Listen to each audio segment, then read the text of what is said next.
लोग जल्दी जल्दी अपने घरों की ओर जा रहे थे।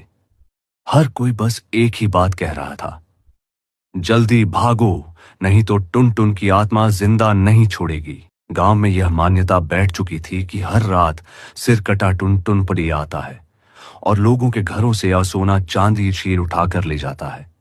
जिन घरों में उसे सोना नहीं मिलता, वह अब्बा गुस्से से लाल बाज हो जाता और वहां के लोगों को मार डालता।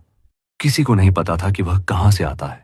एक रात ठीक 2 बजे उसी डरावने सिलसिले में वह फिर प्रकट हुआ। उसका सिर कटा हुआ था, हाथ में एक भयानक हथियार। वह धीरे धीरे गांव की गलियों में घूमते हुए हर घर से सोना चांदी लूटता रहा।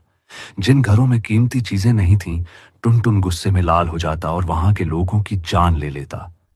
धीरे धीरे उसने पूरे गांव का सोना लूट लिया। सारा सोना उठाकर वह आकाश में उड़ गया। सुबह होते होते गांव की सारी कीमती चीजें गायब थीं। गांव के ठीक बीचों बीच और 3 लाशें पड़ी थीं।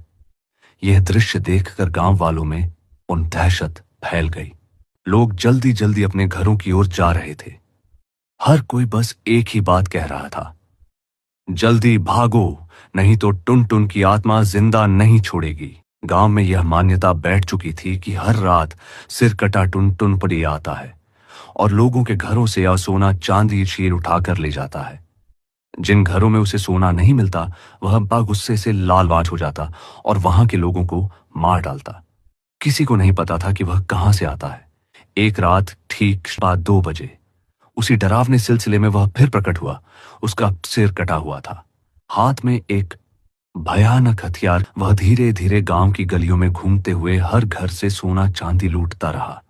जिन घरों में कीमती चीजें नहीं थीं, टुन टुन गुस्से में लाल हो जाता और वहां के लोगों की जान ले लेता। धीरे धीरे उसने पूरे गांव का सोना लूट लिया। सारा सोना उठाकर वह आकाश में उड़ गया। सुबह होते होते गांव की सारी कीमती चीजें गायब थीं।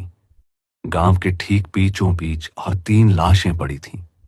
यह दृश्य देखकर गांव वालों में दहशत फैल गई।